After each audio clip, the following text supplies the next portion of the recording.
El silencio habla, nos obliga a terminar la historia en nuestra propia vida. Así que los discípulos huyeron, las mujeres temblaron. Las personas más cercanas a la historia no parecen tenerlo claro. El único que parece tenerlo claro es un centurión romano. Y sin embargo, no detiene el evangelio, y ese es el punto. El fracaso no es la forma en que esto termina. Así que el reino de Dios avanzará a través de la debilidad, a través de estar al revés, a través de la ironía. Es simplemente poderoso. Creo que es simplemente asombroso cómo sucede eso. Bienvenidos a Thread. Soy Hannah de Sousa. Y soy el Dr. David Pochtar. Cada semana nos adentramos en la historia de las Escrituras a través del lente de la espiritualidad cristiana. Desde ahí, que seas nuevo en la Biblia o la hayas leído durante años, nuestra esperanza es que estas conversaciones te ayuden a encontrar tu lugar en la historia de Dios. Somos más que un podcast. Descarga la aplicación del podcast Thread. Hemos creado devocionales diarios, guías para grupos pequeños y recursos familiares para cada episodio. Aprende cómo toda tu iglesia puede unirse al viaje de Thread en threadpodcast.org. Estamos muy contentos de que estés en este viaje con nosotros. Hola a todos y bienvenidos de nuevo a Thread. Este es el episodio 61 de hoy, así que hemos estado recorriendo Marcos. Hemos visto esta idea del Éxodo en el episodio 56, las multitudes, batallas, la idea de la llamada y la gracia, y hoy estamos terminando con ironía. Así que estoy emocionada de entrar en eso. Dave tiene un bronceado, si estás viendo en YouTube. Eso es amable y generoso. Bueno, generoso. ¿Dónde has estado, Dave? Me inspiré para ir a pescar en la costa este fin de semana e hice una salida de 2 días y mi primer día en el barco, subí al barco al mediodía y me puse protector solar en las piernas y los brazos. ¿Qué? Y Oh, Dios mío. olvidé ponerme protector solar en la Sí, la parte más cara. importante. Y entonces, ahora hemos aprendido. Así que mi esposa ha estado cantándome Rock Lobster los últimos días. Dave me envió Así algunas que, fotos, en aunque fin. con algunos peces grandes que atrapó. Así que fue un viaje exitoso. Cara roja, pez rojo. Bien, Atrapé pez rojo. bien. Fue increíble. Me divertí mucho. Bueno, podemos saltar al tema de la ironía aquí. Sí, a Mark Tal le vez encanta Mark la pescar. ironía. Los personajes actúan y hablan con ignorancia, pero los lectores conocen la verdad. Eso es lo que resulta tan fascinante de leer a Marcos. Es como mirar detrás de ya sabes, detrás de la puerta y ver cosas que las personas en la historia no saben. Y esa tensión realmente resalta todas las profundas realidades de esta historia. Así que la ironía se convierte en el lente para ver los últimos días de Jesús. Hay mucho de eso en estos últimos capítulos.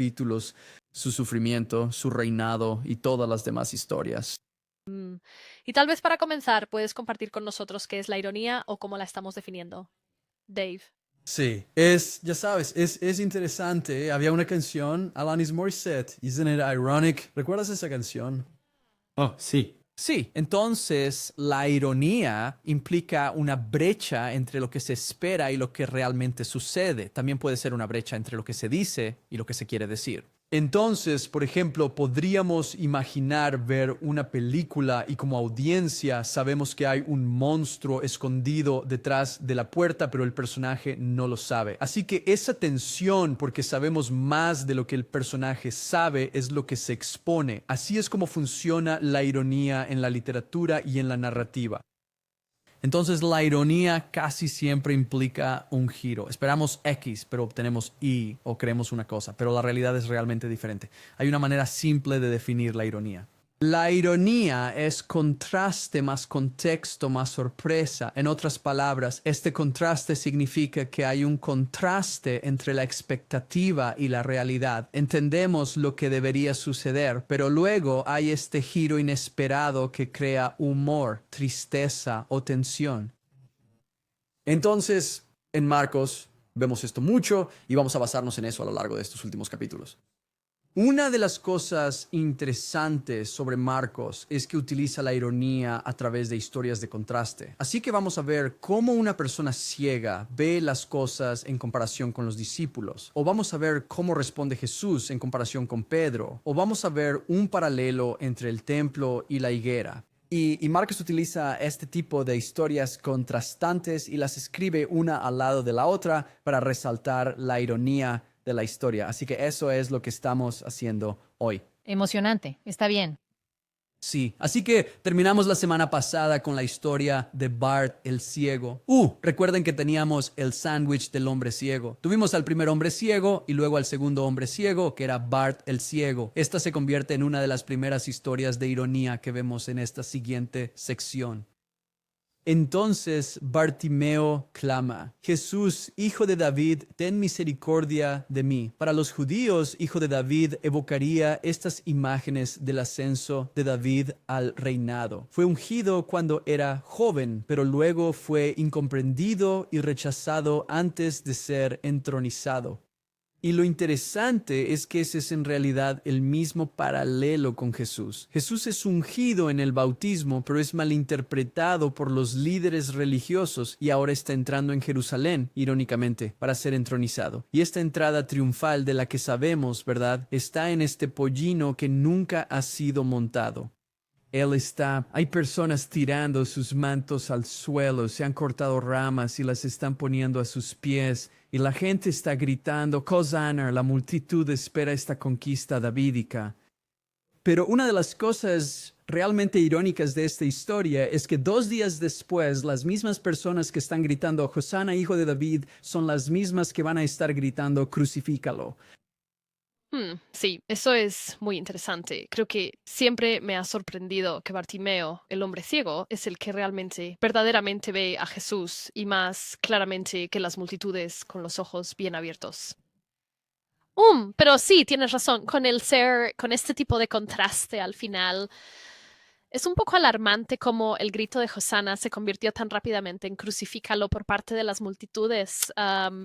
Y de hecho me hace preguntarme con qué frecuencia nuestra propia fe puede oscilar entre esa alabanza y luego el rechazo de Jesús, dependiendo de lo que esperamos que Dios haga por nosotros. Y eso fue un poco correcto. Sí. Lo somos personas volubles y eso, así que sí, ves ironía en múltiples contextos allí. Ciertamente el ciego Bart y la gente, pero incluso lo ves con las personas mismas, sí, loco. Entonces pasamos a otra historia, creo que tenemos 9, de hecho, historias hoy que todas resaltan esta ironía. Luego tienes esta comparación entre la higuera y el templo, así que después de que Jesús llega a Jerusalén, vemos este emparejamiento. Vamos a comenzar en Marcos 11. Hannah, si pudieras leer del 12 al 14 para nosotros. Al día siguiente, cuando vinieron de Betania, tuvo hambre. Viendo a lo lejos una higuera con hojas, fue a ver si tal vez encontraría algo en ella. Cuando llegó, no encontró nada más que hojas, porque no era la temporada de higos. Le dijo que nadie vuelva a comer fruto de ti, jamás, y sus discípulos lo oyeron. Ahora, sé que hablamos de esta historia en Mateo, pero tal vez puedas recordarnos cómo se conecta esta historia con lo que está sucediendo en el templo. Porque siempre he encontrado que es una especie de interjección interesante esta historia. Sí, entonces lo mismo que sucedió en Mateo sucede en Marcos. Por supuesto, sabemos que Mateo obtuvo parte de su contenido de Marcos, pero vemos la historia de la higuera emparejada con la historia del templo. Vamos a ver un paralelo similar en Marcos del que hablamos en Mateo. Así que en Mateo Jesús entra en el templo, vuelca las mesas y justo al salir ve la higuera y la maldice. Marcos lo presenta un poco diferente. Maldice la higuera, entra en el templo, expulsa a los que están vendiendo, ya sabes, los comerciantes, expulsa vendiendo cosas, vuelca la mesa a los cambistas. Y luego vemos en Marcos capítulo 11, versículo 20, por la mañana al pasar vieron que la higuera se había secado desde las raíces. Entonces Pedro recuerda, Rabí, mira, la higuera que maldijiste se ha secado. Así que tenemos la misma conexión, el mismo paralelo. ¿Qué está pasando? La higuera tiene hojas, pero no fruto. De manera similar, el templo tiene toda esta actividad, pero está espiritualmente estéril, no está produciendo fruto. Jesús maldice el árbol. Jesús limpia el templo, luego el árbol se seca. Entonces, la ironía aquí es que el mismo símbolo de la presencia de Dios, que se supone que es el templo, se ha vuelto espiritualmente sin vida. Lo que parecía vivo estaba muerto. Lo que parecía maldito, Jesús mismo, que parece estar maldito en esta historia, en realidad se convertirá en la fuente de vida. Y esa es parte de la ironía que Marcos está construyendo en estos capítulos. Así que vamos a tener que saltarnos 2 capítulos, quiero decir, el capítulo 12, el capítulo 13, porque hay mucho sucediendo aquí. Pero para seguir con este tema de la ironía, pasamos a otra historia en el capítulo 14.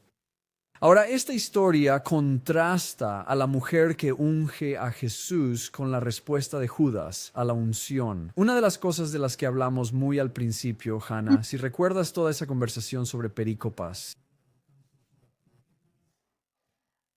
Vagamente sí. ¿Puedes recordarnos? Vagamente. Bueno, hemos tenido 61 episodios ahora, así que hemos estado haciendo esto durante 2 años.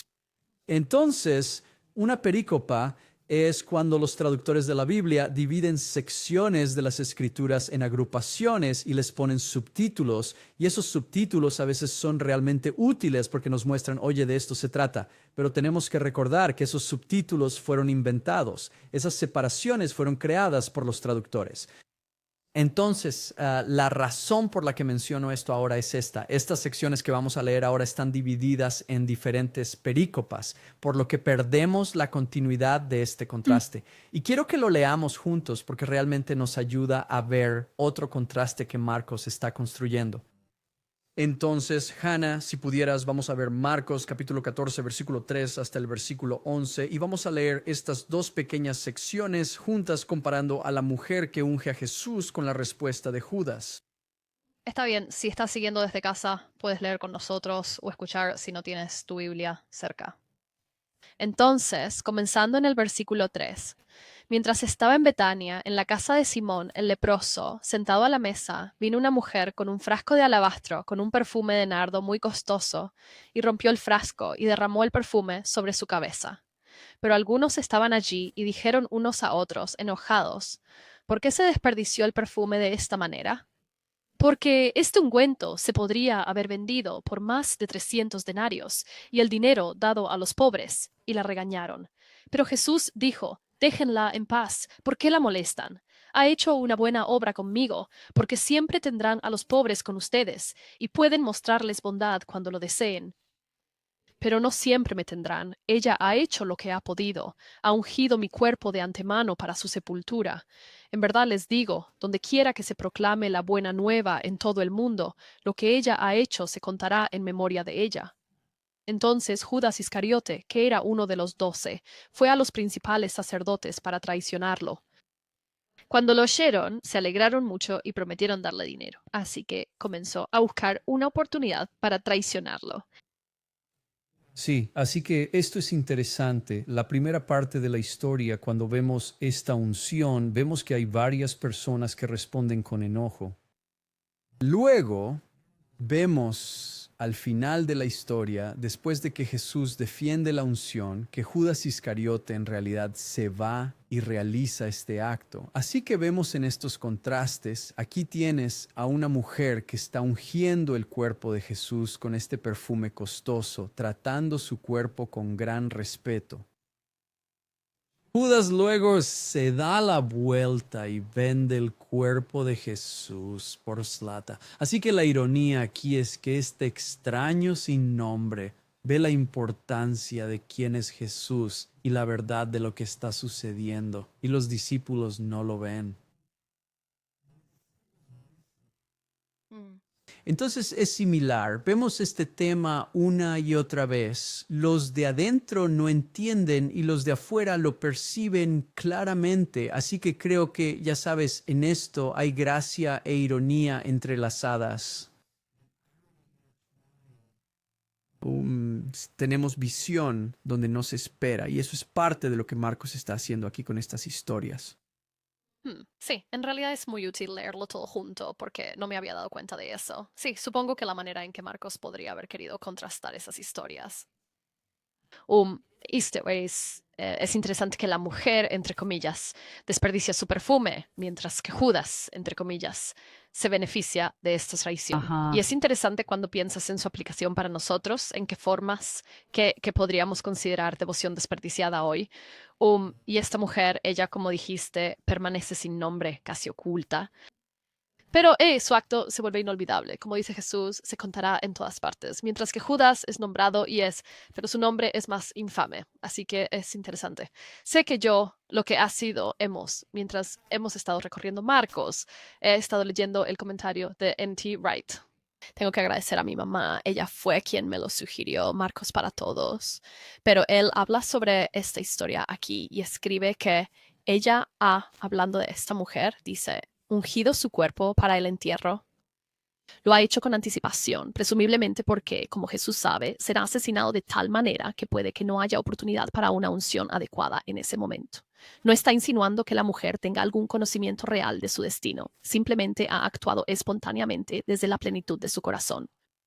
De hecho, ella ha llegado intuitivamente al corazón de las cosas, superando las objeciones masculinas por un lado y contrastando con las tramas masculinas por el otro.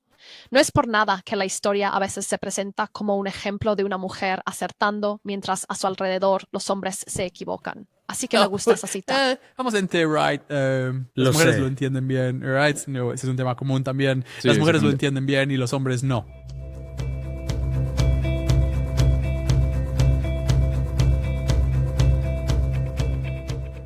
Y sé que no tuvimos tiempo para cubrir el capítulo 12, pero en él hay una historia que también me recordó esto. Es la ofrenda de la viuda, que creo que nos enseña algo similar también.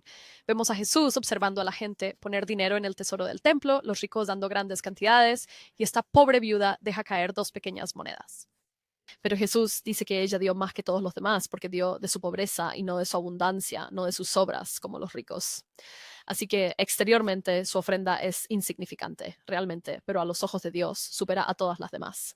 Y entonces la ironía incluso con esa historia es que el regalo más pequeño se convierte en el más grande. Y no es la élite religiosa la que mejor modela el discipulado, sino esta viuda vulnerable. Y siento que de muchas maneras su acto podría considerarse como un mini evangelio, en cierto modo, con la verdadera grandeza no siendo medida por lo que impresiona a la gente, sino por este tipo de amor desinteresado. Hay un paralelo tal vez con ella y esta mujer aquí que unge a Jesús. 100%. Bueno, sí, y eso hace 10 historias de ironía de las que estamos hablando hoy. Así es. No, eso es exactamente. Ese es un gran ejemplo, otra gran historia. Así que la siguiente de la que queríamos hablar es en realidad una comparación entre Jesús y Pedro. Y nuevamente, Marcos escribe estas historias en paralelo. Conocemos bien estas historias. A veces no siempre pensamos en cómo están representadas. Pero Jesús está en esta historia frente a un Sanedrín. Ahora está en juicio. Le ha dicho a Pedro que Pedro lo va a negar 3 veces. Pedro está en el patio. Entonces, mientras Jesús está de pie ante el Sanedrín defendiendo su vida, Pedro está en un patio básicamente defendiendo su afiliación con Jesús. Acusan a Jesús de destruir el templo y él permanece en silencio, sereno, burlado y condenado, pero no habla. Pedro es acusado solo de conocer a Jesús y no solo lo niega 3 veces, sino que empieza a maldecir y mentir. Entonces quiero decir, esta es parte de la ironía aquí, ¿verdad? El verdadero rey es condenado como un mentiroso y el discípulo que se proclama leal colapsa bajo mucha menos presión y él miente. Así que otro contraste interesante que solo resalta quién es realmente Jesús. Otro es la comparación de quién es liberado y está esta, ya sabes, famosa historia donde Barrabás es este prisionero, ¿verdad? Pilato libera a un prisionero cada año en el festival anual de la Pascua. Y así Pilato presenta una elección. ¿Quieren que les libere a Jesús o a Barrabás? Quien, por cierto, era un insurrecto, ¿verdad? Que inició un levantamiento. Correcto. Y esto era una práctica común, ¿verdad? Como dijiste, ellos elegirían entre o tendrían esta opción de liberar a un prisionero. Correcto. Cada año. Así que, por supuesto, los líderes religiosos sabían que esto se acercaba. Lo cual descubrimos que estaban haciendo algún trabajo detrás de escena. Porque sabían que esto se acercaba. Así que lo fascinante de esta historia es el juego de palabras. Barrabás, su nombre, Bar, significa hijo o quiere decir hijo. Y Abba, como sabemos, significa padre. Así que su nombre se traduce literalmente como hijo del padre. ¿De acuerdo? Así que este hombre, que es realmente culpable, llamado hijo del padre, es liberado. El verdadero hijo del padre es condenado. La ironía aquí es que la multitud recibe lo que cree que quiere, este revolucionario violento, mientras rechazan al príncipe de paz, lo cual es nuevamente una ironía fascinante que Marcos está retratando. Está bien. Ahora tenemos otra historia que esta puede ser más familiar para la gente. Es la historia de la coronación y quiero leer esta en el texto. Esta es en realidad la historia de cuando los soldados romanos se burlan de Jesús como rey de los judíos. Y nuevamente Marcos resalta la ironía de lo que está sucediendo. Hannah, ¿quieres leer esto? Marcos capítulo 15 versículos 16 al 20 para nosotros. Luego los soldados lo llevaron al patio del palacio, es decir, la residencia del gobernador, y reunieron a toda la cohorte, y lo vistieron con un manto púrpura, y después de trenzar unas espinas en forma de corona, se la pusieron. Y comenzaron a saludarlo. Salve, rey de los judíos. Le golpearon la cabeza con una caña, escupieron sobre él y se arrodillaron en homenaje a él. Después de burlarse de él, le quitaron el manto púrpura y le pusieron su propia ropa. Luego lo llevaron fuera para crucificarlo. Este me resulta escalofriante. Quiero decir, es emotivo. Estos soldados lo visten de púrpura, que era por supuesto el color de la realeza. Le ponen una corona, pero hacen una corona de sufrimiento, ¿verdad? Fascinante. Se arrodillan ante él. Fascinante. Y comienzan a llamarlo Salve Rey de los Judíos. Lo que es tan intenso acerca de esto es que lo están haciendo en burla, pero en realidad están proclamando la verdad de lo que está sucediendo. Están entronizando al rey, pero lo están entronizando en una cruz. Se están inclinando ante él y llamándolo el rey de los judíos, que es lo que era. Y lo están coronando con una corona de sufrimiento, que es exactamente la manera en que su mesianismo fue comunicado a lo largo de Marcos. Y de eso hemos estado hablando semana tras semana aquí, que tenemos que obtener una comprensión diferente del mesianismo. Así que están haciendo exactamente lo que Jesús está tratando de comunicar. Entonces, esta ironía de ser entronizado en una cruz y esta procesión real no lleva a un palacio, lleva a Gólgota. Wow, sí, creo que inquietante es la palabra aquí, como cada parte de esta coronación real está presente. Tenemos la túnica, la corona, el homenaje, pero como dijiste, cada detalle está retorcido en crueldad. Pero como dijiste, en realidad revela la verdad, lo cual es un poco surrealista. Sí me hace preguntarme de qué maneras podríamos...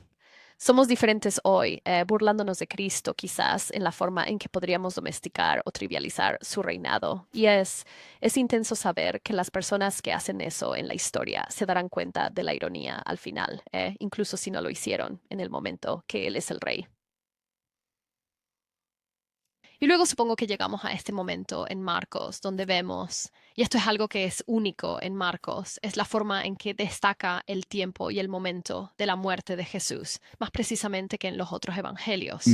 Vemos que a las 9 de la mañana él habla sobre su crucifixión con ese título, Rey de los Judíos. Y luego al mediodía hay oscuridad. A las 3 de la tarde, este grito de abandono de Jesús en la cruz y el velo se rasga. Y aquí vemos la ironía y es en ese momento de abandono de Jesús cuando se abre el acceso a Dios.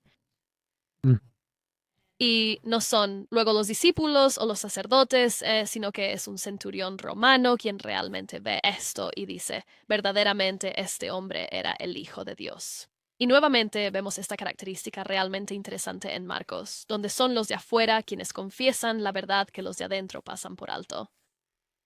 Y a mí me encanta que sea el centurión romano. Es como la última persona que esperarías que finalmente lo entienda y haga esta proclamación en Marcos. Sí, vemos eso como un tema, como los forasteros robando el protagonismo. No, tienes razón, quiero decir, y eso es lo que hemos visto, como ese es el ciego Bart, esa es la mujer que unge a Jesús, ahora es el centurión romano. Lo interesante de esta parte y este tipo de afirmación de que Jesús es el Hijo de Dios es que esta es la primera vez en el Evangelio de Marcos que alguien lo proclama como el Hijo de Dios. Primera vez, Oh. y es al final, y es por un centurión romano.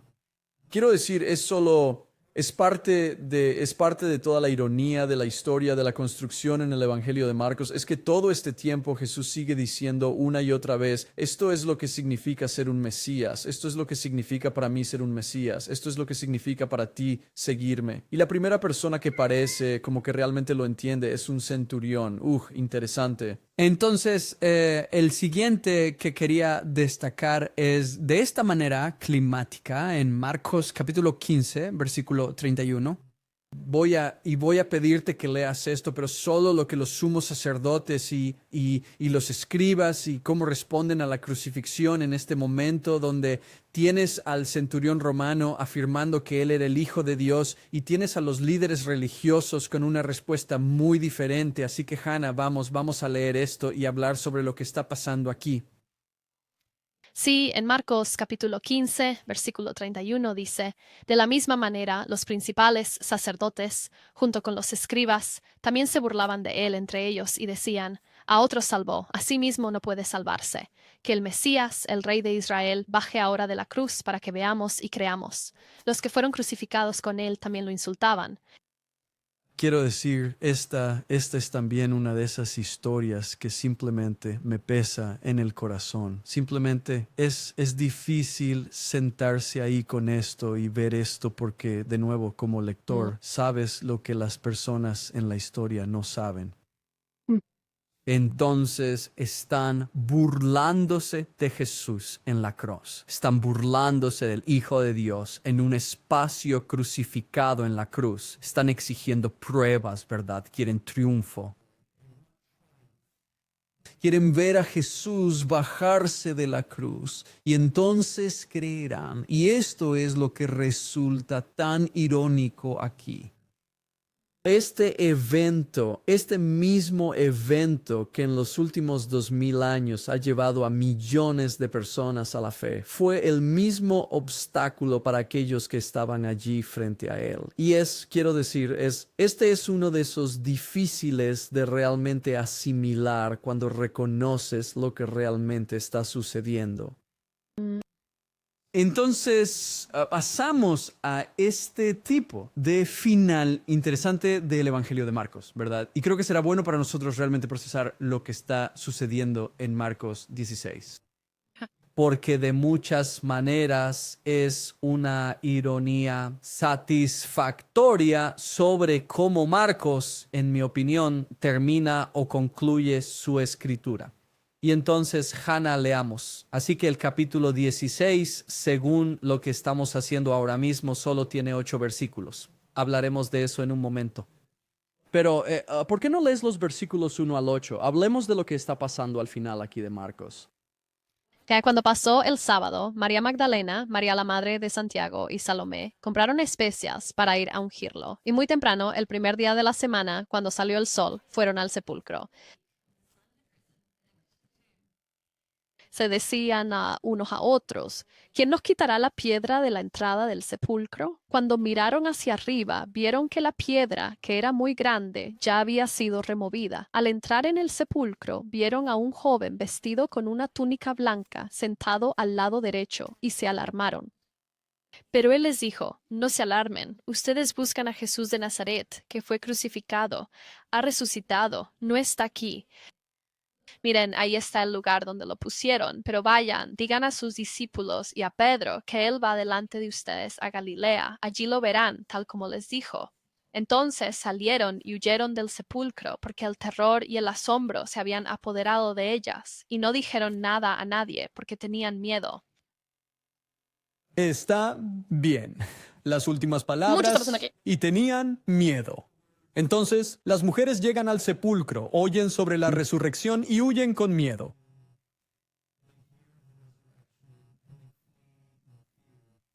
Y en silencio no dijeron nada a nadie. Ahora voy a proponer que este es el verdadero final del Evangelio. Hablaremos de eso. Sí, hablaremos. Pero ¿cómo? Si este es el final, si este realmente es el final del Evangelio, esto es parte de la ironía y esto es parte de la razón por la que creo que es el final. Es que el Evangelio de Jesús termina en silencio y sin embargo el silencio habla. Nos obliga a terminar la historia en nuestra propia vida. Entonces los discípulos huyeron, las mujeres temblaron, las personas más cercanas a la historia no parecen haberlo entendido. El único que parece haberlo entendido es un centurión romano. Y sin embargo, eso no detiene el Evangelio, y ese es el punto. El fracaso no es la forma en que esto termina. Así que el reino de Dios avanzará a través de la debilidad, a través de estar al revés, a través de la ironía. Es simplemente poderoso. Creo que es simplemente asombroso cómo sucede eso. Llevamos la iglesia a todos cada día. El podcast y la aplicación Thread están diseñados para profundizar la fe, fomentar el crecimiento espiritual y equipar a los líderes del ministerio para crear iglesias unificadas, maduras y centradas en Cristo. El podcast Thread une a la iglesia y profundiza el discipulado desde los niños más pequeños hasta los miembros más maduros. Comienza tu transformación en threadpodcast.org.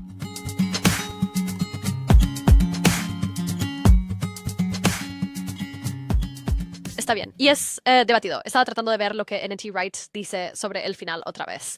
Creo que él piensa que había un final diferente que de alguna manera se cortó de uno de los manuscritos.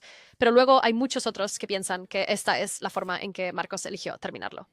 Y estoy seguro de que al mirar en sus Biblias ahora podría haber un comentario allí que más o menos desde Marcos capítulo 16, versículo 9 hasta el 20, que los manuscritos más antiguos no lo contienen. Así que sí, tal vez deberíamos abordar eso, Dave. Así que no estamos usando el final. Pero No. ¿qué piensas sobre eso? Porque ha sido debatido. Sí, dejemos. Mira, pintemos un cuadro de lo que realmente está sucediendo y lo que está pasando. Y como acabas de decir, lo cual es un gran punto, la mayoría de las Biblias, si las lees ahora mismo, vas a encontrar una nota al pie. Vas a encontrar los versículos 6 al 20 usualmente separados. 9. Tienes razón, 9, del 9 al 20 separados. Así que hablemos de lo que está pasando aquí. Esto ha sido debatido durante décadas, mucho tiempo. En realidad, eso no es justo. Esto ha sido debatido por casi 2 milenios. Vamos a retroceder hasta el siglo IV con esto. Así que cuando miramos la evidencia de los manuscritos, cuando vemos los manuscritos griegos más antiguos y confiables, los dos que son los más confiables, estudiados y fiables son el Códice Sinaítico, Códice Vaticano. No necesitas saber todo eso del siglo IV, pero terminan en el versículo 8. Terminan justo ahí, y esos son nuestros más confiables, y por eso las Biblias que tenemos ahora dicen que los manuscritos más antiguos no tienen más pasajes, pero los manuscritos griegos posteriores tienen 2 opciones. Hay un final corto y un final más largo. Este es el final más largo, los versículos 9 a 20. El final corto es solo 1 o 2 oraciones. Entonces vemos un par de finales que aparecen más tarde. Así que ese es un factor. Hay otro factor, el estilo y el vocabulario en estos versículos. Lo interesante es que las palabras griegas y el vocabulario de los versículos 9 a 20 son notablemente diferentes del resto de Marcos. Hay diferentes palabras que se utilizan en el idioma griego. Hay diferentes frases que se usan que no aparecen en ningún otro lugar del Evangelio. Entonces, lo que la mayoría de los eruditos te dirían es que lo que tenemos actualmente, los versículos 9 a 20, fue añadido más tarde en algún momento por alguien. Ahora, entendemos por qué. Quiero decir, no podemos dejar que el Evangelio termine con los discípulos teniendo miedo y las mujeres en silencio. Y no podemos dejarlo así. Así que en algún momento parece que se añadió algo. La teoría que tenemos que considerar, o que al menos los estudiosos consideran, es lo que acabas de mencionar sobre N.T. Wright. Era más largo y lo perdimos. Creo que N.T. Wright incluso afirmaría que se perdió providencialmente, que lo perdimos porque es útil. Hay algunos, incluyéndome a mí, que creen que Marcos lo intentó de esta manera. Encaja con todo el flujo del Evangelio, encaja con su ironía, encaja con la forma en que está escribiendo, encaja con que el Hijo de Dios sea reconocido solo por el centurión romano. Quiero decir, creo que era parte del plan personalmente, pero está bien. Los primeros padres de la iglesia, bueno, déjame retroceder. Incluso el flujo narrativo, la transición del versículo 8 al 9 es bastante abrupta. Vemos a María Magdalena reintroducida como si ella, ya sabes, como si no hubiera sido mencionada antes, pero no hay una clara continuación del tono emocional de la historia, así que es un poco abrupto. Eusebio del siglo IV incluso señaló, en el siglo IV él dice, sí, la mayoría de estos manuscritos antiguos, incluso para entonces él dice, la mayoría de los que tenemos circulando no tienen este final posterior. Así que hoy, la mayoría de los eruditos dirían que termina en el versículo 8. Entonces, ¿por qué es eso interesante?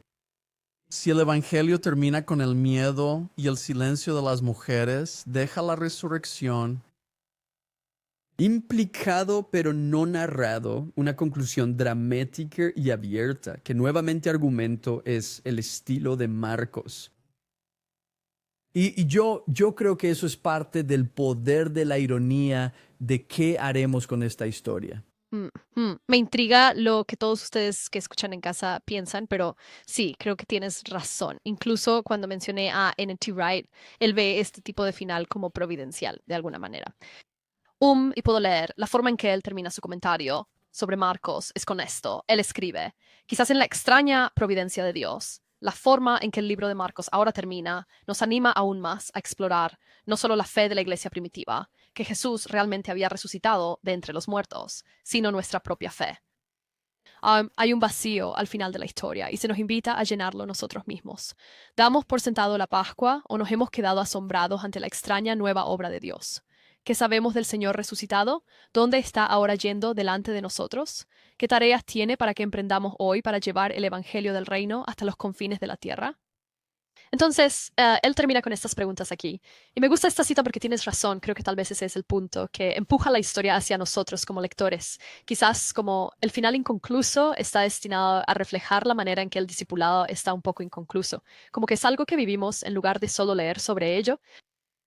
Y se supone que debemos como... Es el evangelio de Elige tu propia aventura, ¿verdad? ¿Recuerdas esos libros? Elige tu propia aventura. Entonces quiero decir, esto es interesante y fascinante. Ciertamente no es el punto principal de todo el evangelio y creo que sería bueno para nosotros en los próximos minutos dar un paso atrás y decir, está bien, veamos la espiritualidad de Marcos aquí. Desde el principio, en el primer episodio que hicimos, y hemos hecho 6 ahora sobre Marcos, definimos la espiritualidad de Marcos preocupada por 2 cosas principales. ¿Quién es Jesús? Y luego, ¿qué significa realmente para nosotros seguirlo? Entonces, creo que en la conversación sobre la espiritualidad reflexionemos sobre esta gran imagen. El primer episodio fue sobre Éxodo y realmente hablamos sobre cómo Jesús vino en esta nueva liberación, al igual que Moisés rescatando a Israel. Sabes, Jesús vino a liberarnos, a crear nuevos comienzos, libertades para nosotros, y esta liberación estaría arraigada en un desierto, una prueba, un arrepentimiento, un llamado a ver el mundo de manera diferente. Pero nos invita a lo largo de este viaje, donde nos vemos obligados a rendirnos y confiar en el libertador. Estamos llamados a la transformación y a participar en la misión de Dios en este planeta. Ajá, y luego llegamos al episodio 57 que trataba sobre las multitudes. Y Marcos contrasta un poco la emoción superficial de las multitudes con lo que era el verdadero discipulado. Y en ese episodio fuimos llamados a confrontar nuestros corazones divididos o cualquier tipo de lealtad superficial, pensando en la parábola del sembrador y las diferentes maneras en que podemos imitar esos suelos, y esa tentación de ser espectadores en lugar de seguidores, lo cual los discípulos modelan. Sí, y luego en el tercer episodio de Marcos, que fue el episodio 58, nuestro tema fueron las batallas. Y lo que vimos aquí fue que Marcos presenta a Jesús como dispuesto a confrontar todo. El mal, el caos, corazones duros, y sentimos este llamado. ¿Sabes? Cuando hablamos del llamado, de lo que realmente significa seguir a Jesús, este llamado a ser valientes, a reconocer la autoridad de Jesús incluso sobre las tormentas, sobre los demonios, sobre la oposición, y realmente para nosotros como discípulos que estamos llamados a confiar y rendirnos a ese poder. Ajá. Y luego en el episodio 59 hablamos sobre el llamado y cómo el discipulado surge de una comprensión redefinida y nueva del mesianismo, que seguimos no a un conquistador triunfante, sino a un siervo sufriente. Y así, de esa manera, nuestra espiritualidad necesita abrazar la abnegación, la humildad y la confianza en la victoria paradójica de Dios que viene a través de la cruz. Lo cual ciertamente vimos en este episodio, sí. ¿verdad? Quiero decir, todas esas cosas realmente se desarrollan y eso fue lo poderoso, si recordamos. Hubo 3 momentos específicos en los que Jesús dijo, esto es lo que significará para mí ser el Mesías, y luego vemos todo eso desarrollarse hoy. Entonces, el último episodio que hicimos la semana pasada fue el 5º sobre Marcos, o episodio 60, y hablamos sobre la gracia. Ahora también mencionamos que Marcos nunca usa la palabra gracia, pero la gracia está en todas partes en esta historia. Jesús viene a nosotros en los márgenes, en nuestra debilidad, para que Él pueda llegar a nosotros en cualquier lugar. Pero también vemos la gracia en este regalo, este llamado a la transformación, aunque como hemos visto, los discípulos son lentos, muy lentos para entender, no lo comprenden. No lo entienden ni siquiera cuando la historia termina. Nunca lo entienden en el Evangelio de Marcos, ¿verdad? El centurión romano es el único. Bueno, la mujer que unge a Jesús, quiero decir, la gente lo ve. El hombre ciego lo ve. O sea, la mujer con sus pies lo ve. En el centurión romano. Los discípulos todavía no lo entienden y decimos, esa es la gracia de Dios. Esa es la gracia de Dios. Eso es, gracias por la gracia. Porque a veces nos toma tanto tiempo realmente entenderlo también. Correcto. Y luego hoy, episodio 61, ironía. Así que Marcos usa ironía e inversión. Hemos hablado sobre este rey crucificado, las multitudes burlonas, el silencio desde la cruz. Todas estas cosas revelan una espiritualidad de misterio, paradoja y fe en medio de una aparente derrota. Y concluyendo con esta idea de que el poder de Dios se revela en la debilidad y su victoria viene a través del sufrimiento, como dijimos, es este Mesías redefinido. Sí, Marcos, sabes, hablamos de Marcos al principio de esto como el evangelio de la acción. Es corto, va al grano, hay mucho poder en esta historia. Quiero decir, solo hemos hecho 6 episodios sobre esto. Hay tanto aquí para descubrir y desentrañar, pero fascinante. Entonces, Hannah, wow, bien, final de Marcos. Vamos a centrarnos en Lucas a continuación. Creo que vamos a hacer 8 episodios sobre el Evangelio de Lucas que comenzaremos en un par de semanas. Y vamos a ver otra imagen fascinante o cuadro o mosaico que Lucas pinta y nos involucraremos con todo eso la próxima vez. Así que de todos modos es genial estar contigo, como siempre. Mark fue genial. Marcos fue genial. El episodio 62 será sobre el Evangelio de Lucas. Así que sintoniza el próximo episodio. Adiós a todos. Muchas gracias por unirte a esta conversación en Thread. Recuerda, somos más que solo un podcast. Explora threadpodcast.org y la aplicación Thread Podcast para encontrar devocionales diarios, guías para grupos pequeños, contenido familiar y más, todo diseñado para ayudarte a entrelazar la historia de Dios en tu vida. Nos vemos la próxima vez en Thread.